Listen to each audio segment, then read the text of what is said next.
Alors, bonjour à tous, j'espère que vous allez bien et bienvenue dans ce cours de mécanique des fluides. Avant de commencer, je voudrais qu'on prenne un instant pour se demander pourquoi ce module existe, pourquoi on va étudier ce cours-là et pourquoi il est aussi fondamental dans la formation d'un ingénieur génie civil. On sait très bien que voilà, on a l'eau qui s'écoule dans les canalisations de nos maisons, l'air qui s'engouffre autour d'un pont ou d'un immeuble à grande hauteur, les barrages qui eux aussi retiennent des millions de mètres carrés d'eau. Donc tout cela, ce sont des fluides en mouvement ou des fluides en repos. Et il faut être capable de les comprendre et de les prévoir, ainsi que dimensionner toute l'infrastructure qui tourne autour de l'eau. Donc la mécanique des fluides, c'est exactement ça. C'est la science qui nous permet de décrire mathématiquement et physiquement le comportement des liquides et des gaz, qui repose sur des principes tout simples au départ. La conservation de masse, de la quantité de mouvement, conservation de l'énergie, qui, une fois appliquée sur un milieu qui se déforme continuellement, donne naissance à des équations d'une richesse extraordinaire. On le verra par la suite. Dans ce cours, nous allons construire cet édifice étape par étape et nous allons partir des notions les plus fondamentales. Qu'est-ce qu'un fluide? Qu'est-ce que la pression? Qu'est-ce que la viscosité? Puis nous allons progressivement monter en profondeur et en complexité. La statique des fluides, la dynamique des fluides, parfait avec le théorème de Bernoulli, la dynamique des fluides visqueux avec l'équation de Navier-Stokes, et les écoulements en conduite, les écoulements à surface libre, parce qu'il y a une différence, des écoulements qui sont potentiels, et enfin la couche limite. Donc 11 grandes parties structurées de façon, je dirais, cohérente. On va passer étape par étape depuis les généralités jusqu'à la dernière partie, et chacune, on va s'appuyer sur la partie qui la précède. Donc sans trop tarder, allons-y, mesdames et messieurs, on va commencer le cours. Bienvenue. Donc, qu'est-ce qu'un fluide? On va commencer d'abord par présenter brièvement qu'est-ce qu'un fluide. La définition physique est la suivante. Donc, comme j'ai mis dans le cours, c'est un milieu qui se déforme continuellement sous l'action d'une contrainte de cisaillement, aussi faible soit-elle. Je répète ce point parce qu'il est fondamental, parce qu'on va le voir dans la contrainte de cisaillement avec la loi de Newton. Aussi faible soit-elle. Cela veut dire qu'il n'existe aucun seuil de contrainte au-dessous duquel le fluide restera immobile. Donc c'est ça la différence avec un solide. Un solide élastique, lui, il va se déformer jusqu'à un certain seuil, puis atteindre l'équilibre. Un fluide, non. Il va continuer à se déformer tant que la contrainte est appliquée. C'est comme le nombre de Déborah. Pas mis ça dans le cours, mais entre parenthèses, le nombre de Déborah, ça on va l'utiliser précisément dans la rhéologie, mais c'est un nombre sans grandeur. Il compare le temps de relaxation au temps d'observation. Il stipule que tout objet sur Terre est déformable. Il est soumis à une déformation. Sauf que si l'on compare le temps d'observation avec le temps de relaxation, si le temps d'observation est grand, alors le matériau se comporte comme un solide. Si l'inverse, il est assez petit, on va dire que voilà, le matériau va se comporter comme un fluide. Il est comme un liquide par exemple. Donc ça, c'est le nombre de Déborah. Comme par exemple les montagnes. Les montagnes se déforment, mais à un certain temps d'observation qui est assez important. C'est pas comme par exemple un liquide comme l'eau. L'eau, il s'écoule. L'effet de la déformation, même le temps d'observation que nous regardons, que nous pouvons observer, est assez petit. Donc comme je vous ai dit, l'eau par exemple, le gaz, peu importe le fluide, quand il se déforme, il n'a pas de forme propre comme un solide. Par exemple, il a les formes qui prend en se basant sur le récipient qui le contient. Tandis que les gaz sont au contraire très très compressibles et qui occupent l'espace disponible. Si vous avez un gaz dans une bouteille vide, si vous ouvrez la bouteille, le gaz il va se répandre en prenant tout l'espace. C'est-à-dire il va se répandre dans tout l'espace. Donc maintenant, il y a une hypothèse qu'on va utiliser tout au long de ce cours, à savoir l'hypothèse de continuité. Donc, elle stipule que normalement, en réalité, les fluides est constitué des molécules. Et on admet qu'entre les molécules, il y a un vide. C'est normal. Avec une agitation moléculaire, complètement chaotique à l'échelle microscopique, on a des vides entre les molécules à l'échelle microscopique. On n'a pas évidemment envie de suivre individuellement chaque molécule dans son mouvement, d'où ce qu'on fait, c'est qu'on traite le fluide comme un milieu continu, comme ce que je vous ai montré dans la mécanique des milieux continus. On va considérer le fluide comme un milieu continu qui se déforme de manière globale. On va considérer que l'espace dans son ensemble est continu. Et concrètement, en chaque point M de l'espace, on va lui associer une valeur moyenne. La masse volumique, la pression, le volume.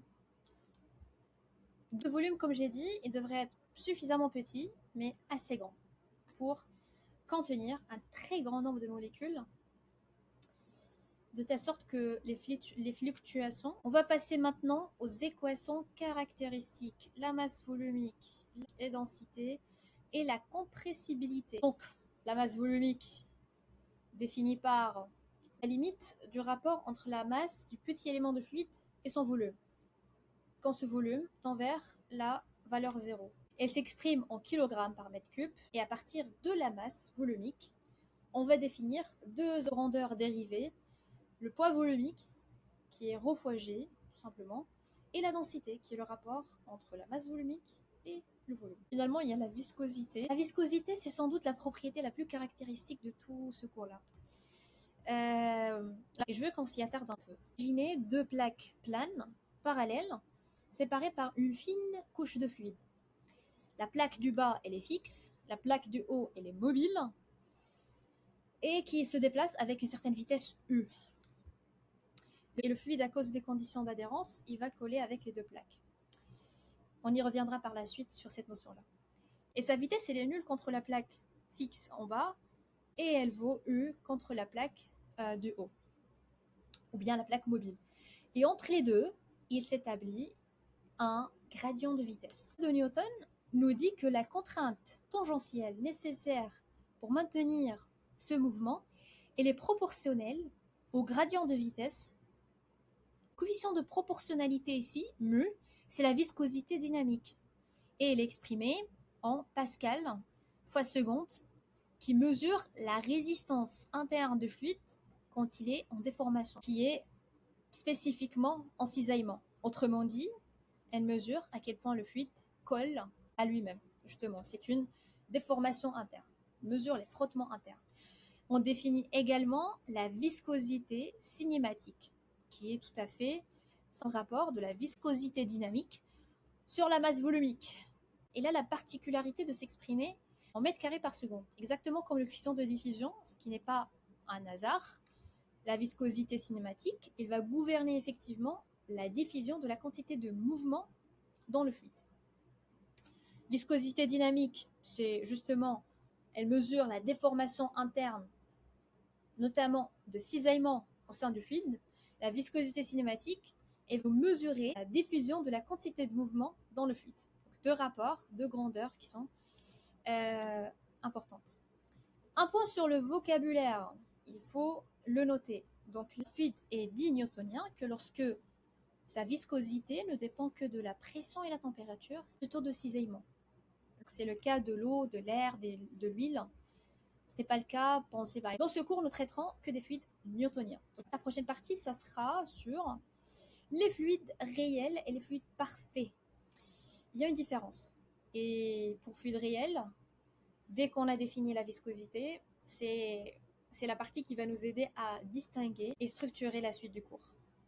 On va utiliser quelques équations pour les fluides réels, d'autres pour les fluides qui sont parfaits. Et c'est bien de donner cette configuration pour les fluides parfaits parce que c'est utile. On va les utiliser par la suite. Et donc, comme le nom dit, fluide parfait, pas de frottement, c'est un fluide fictif où il y a la valeur de viscosité nulle. Seules les forces de pression qui interviennent. Et c'est une idéalisation, mais elle est extrêmement utile parfois. On va l'utiliser loin des parois lorsque les effets visqueux sont négligeables. Le fluide réel lui-même, il va posséder une viscosité justement non négligeable. Elle est non nulle. Donc il y a du frottement, il y a une perte de charge, et une perte d'énergie. À l'approche de la paroi se développe une couche limite. Il faut faire une distinction entre deux choses. Un régime laminaire, un régime turbulent. Laminaire, lorsque les couches de fluide ils vont en fait s'écouler de manière très ordonnée. Turbulent, l'écoulement il est chaotique et non structuré. Et du coup, en fait, le premier paramètre à utiliser lorsqu'on travaille sur régime laminaire turbulent, c'est le nombre de Reynolds qui sera égal à ρ fois U fois L sur mu. Rho, c'est la masse volumique, U, c'est la vitesse de déplacement, L, c'est la longueur de la conduite sur mu. Mu, c'est la viscosité dynamique, un nombre qui compare les forces d'inertie par rapport aux forces visqueuses. Avant de commencer la cinématique de fluide, on va commencer par l'hydrostatique, la statique des fluides. Et on va s'attarder un petit peu à définir c'est quoi la pression d'un point de vue mathématique pour utiliser quelques formules, quelques équations par la suite. On va envisager une étude de fluide en repos. Cela peut sembler être un cas particulier assez simple, mais en réalité c'est important parce que quand on dimensionne des barrages, quand on dimensionne des digues, il faut qu'on comprenne la flottabilité des structures. Parce que l'eau, quand il est en repos, c'est différent de l'eau quand il est en écoulement, en cinématique. Il y a la statique et la cinématique. On comprend déjà, s'attarder un petit peu à comprendre la notion de pression. Comme j'ai défini la notion de pression en un point M, elle est définie par la force normale par unité de surface exercée par le fluide sur une facette. Son unité, c'est le pascal, c'est-à-dire en newton par mètre carré. En un point de fluide et en repos, la pression ne dépend pas de la direction de la facette sur laquelle on va mesurer la pression, mais elle dépend uniquement de l'altitude, de la profondeur. Quand on oriente la facette horizontalement ou verticalement, ou selon n'importe quelle direction, on va retrouver la même valeur de pression. Du paradoxe de Stevens. La pression exercée par le liquide au fond du récipient ne dépend ni de la forme de récipient, ni du volume total du liquide, mais uniquement de la hauteur de l'eau contenue dans le récipient. Ça veut dire que là, si on va changer le récipient, la pression est toujours la même sur le fond. Parce qu'on a la même hauteur, admettons que ça c'est A et que ça c'est B. Vous avez la pression P de A et ça c'est la pression atmosphérique. Pareil, à la surface libre du liquide, qui est justement en contact avec l'air, la pression est égale à la pression atmosphérique. PA est égale à la pression atmosphérique plus la masse volumique fois G fois cette hauteur, qui est tout simplement la hauteur du liquide, du premier récipient. De même façon, PB, la même chose, la pression atmosphérique plus ρ fois G fois H, qui est tout à fait la hauteur du fluide. Du coup, le paradoxe de Stevens stipule que la pression est toujours la même dans les deux récipients, ne dépend que de H, la hauteur du liquide. C'est le paradoxe de Stevens parmi les paradoxes les plus connus dans l'hydrostatique. J'ai fait une certaine démonstration sur un petit volume de fluide en repos, soumis à des forces de pression et de poids, sur les 6 facettes. Donc, vous avez la pression sur une facette selon X. Et donc le résultat, qu'est-ce qui va nous mener à avoir après cette démonstration? C'est que le gradient de pression égale ρ fois G. Et c'est l'équation fondamentale de l'hydrostatique. Petit élément du volume de fluide qui est en repos, mais soumis à deux types de forces, son poids et ses forces de pression, exercées par le fluide environnant sur les 6 facettes. La force nette de pression s'écrit comme la partielle de P par rapport à X, multiplié par le volume élémentaire. Puisque le fluide est au repos, la somme de toutes les forces doit être nulle.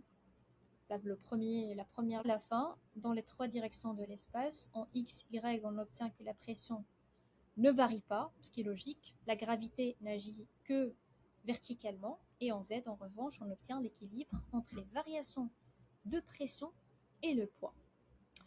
Et donc là, sous forme vectorielle, le gradient de pression est égal ρ fois g. C'est l'équation fondamentale de l'hydrostatique.